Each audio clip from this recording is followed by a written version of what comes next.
auto titan Carlos Ghosn, packed into a case typically used for concert audio equipment, was sneaked onto a private jet at an airport in Osaka, Japan, late Sunday, according to people familiar with the matter, in what has become one of the corporate world's most stunning cases of bail jumping. His escape from Japan, where he was fighting charges of financial crime stemming from his time at the top of Nissan Motor Company and Renault SA, was months in the making, according to people familiar with the matter, and was put in motion only after Mr. Ghosn became convinced that his trial, slated for later this year, could drag on for years. Mr. Ghosn, who is 65 years old, has said he arranged his escape on his own, but he was accompanied on his flight from Osaka to Istanbul, these people said, by an expert in the art of clandestine getaways, Michael Taylor, a former Green Beret well known in the small, tight world of private security contractors. This account of his journey is based on interviews with people familiar with a Turkish probe of 2 planes used in the escape, photos that are part of that probe, and conversations with people familiar with Mr. Ghosn's thinking and the planning and execution of the escape. A spokeswoman for Mr. Ghosn declined to comment on how he left Japan. As last year neared its end, Mr. Ghosn became increasingly distraught at the prospect of a drawn-out trial. He was living in a court-monitored house in Tokyo, with severe restrictions on contact with his family. While he was free to leave his home, he wasn't allowed to leave Japan. Since his arrest in November 2018, he had challenged Japanese charges of financial wrongdoing, and vowed to fight them in court. If you are listening to me through this video today, it means that I was not able to make the press conference that I planned for April the 11th. But I wanted to tell you the essence of the message that I wanted to develop on April the 11th and hopefully answer so many questions that I'm sure you have on your mind. The first message is I'm innocent. It's not new, you have heard. But following a pre-trial hearing on Christmas Day that suggested a further delay in the trial's start, Mr. Ghosn decided to move to Plan B, according to people familiar with the matter. The escape plan was underway by Saturday, December 28, in Dubai. That was where, according to flight manifests and immigration records now part of the Turkish probe, Mr. Taylor and another man boarded a Bombardier Global Express private jet bound for Japan. Dubai was also where 2 large black cases were loaded for the red-eye flight.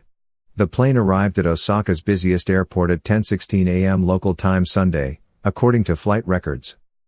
Japan's Asahi newspaper, citing Japanese investigative sources, said surveillance footage showed Mr. Ghosn leaving his Tokyo house alone at 2:30 p.m. Sunday, wearing a hat and a surgical-style mask used widely in Japan to protect from germs.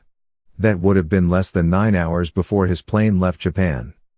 How he traveled the more than 300 miles to Osaka from Tokyo is still a mystery. It also hadn't been known previously how Mr. Ghosn was able to board the private jet as he was barred from leaving the country. Kenji Takanishi, a spokesman for the operator of Osaka's Kansai International Airport, said luggage for private planes goes through the same inspection as passengers' luggage for regular commercial jets.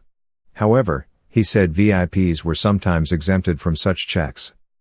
The container used to sneak Mr. Ghosn aboard had holes drilled at the bottom to ensure he could breathe, according to people familiar with the matter. It also had wheels, typical for such cases, making it easier to move around. Mr. Ghosn's flight to Istanbul left at 11:10 p.m. Sunday and was in the air for just over 12 hours, passing over Russia before descending to Ataturk Airport, according to flight records. In addition to the passengers, the plane carried 2 pilots and a flight attendant, the people familiar with the Turkish probe said. On the ground at Ataturk Airport Monday morning in driving rain, a ground staff member took a photo of Mr. Ghosn, according to people familiar with the matter. That photo is in the hands of Turkish prosecutors. Mr. Ghosn was then driven in a car some 100 yards across the tarmac to a smaller jet that ferried him to Lebanon on Monday. Turkey-based aircraft operator MNG Jet Havasilik AZ, which operated the 2 planes used in Mr. Ghosn's journey, found the black container, and another holding loudspeakers, on the long-range aircraft after its flight from Japan. On the subsequent flight, from Turkey to Lebanon, Mr. Ghosn was accompanied by an employee of MNG Jet.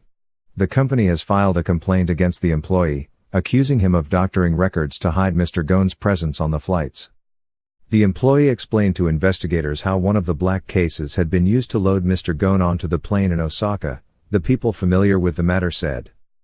A photo of the long-range plane's cabin, provided to the Wall Street Journal by people familiar with the probe, shows a black container, with metal-reinforced corners, wedged into the central aisle near the back of the aircraft. The audio equipment boxes have become central evidence in the Turkish investigation.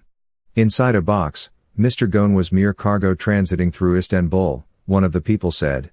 The minute he stepped out of it, he became a possible illegal alien. He should have remained in the box all the way to Beirut. On Thursday and Friday, Turkish authorities questioned the MNG jet employee and 8 other people in connection with the flights. A lawyer for the employee, Okan Kosman, said his client didn't commit any crime. The attorney, Mehmet Fatih Danasai, said he couldn't discuss the specifics of the case.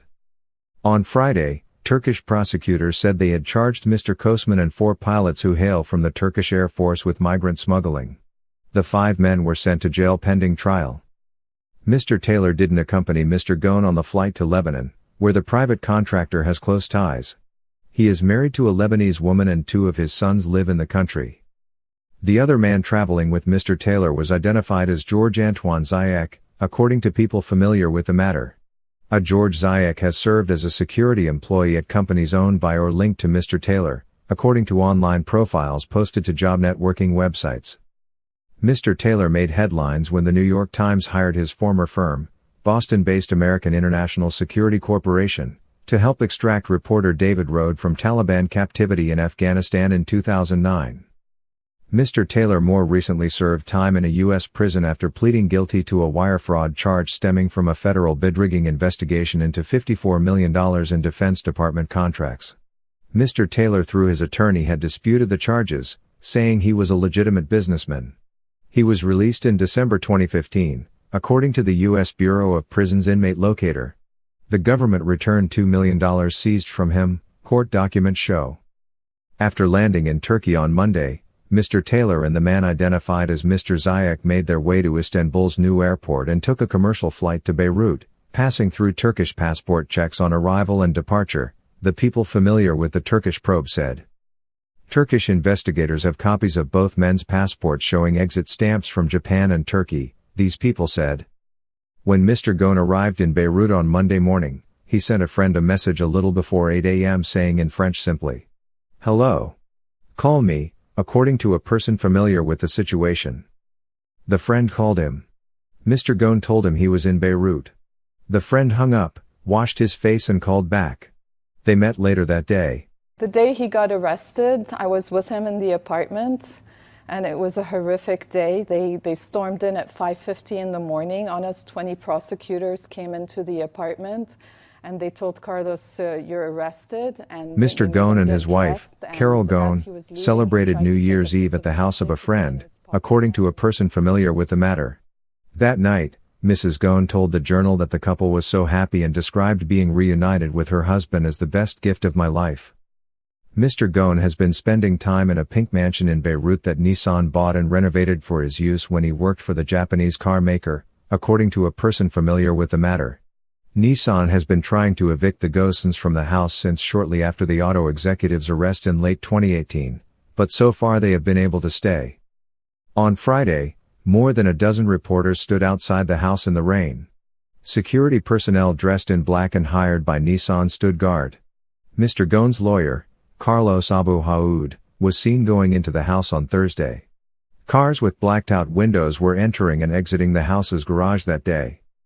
Mr. Ghosn has been busy preparing for a press conference scheduled to be held late next week, according to people familiar with the matter. At that time he is unlikely to address how he managed to escape Japan, one of these people said.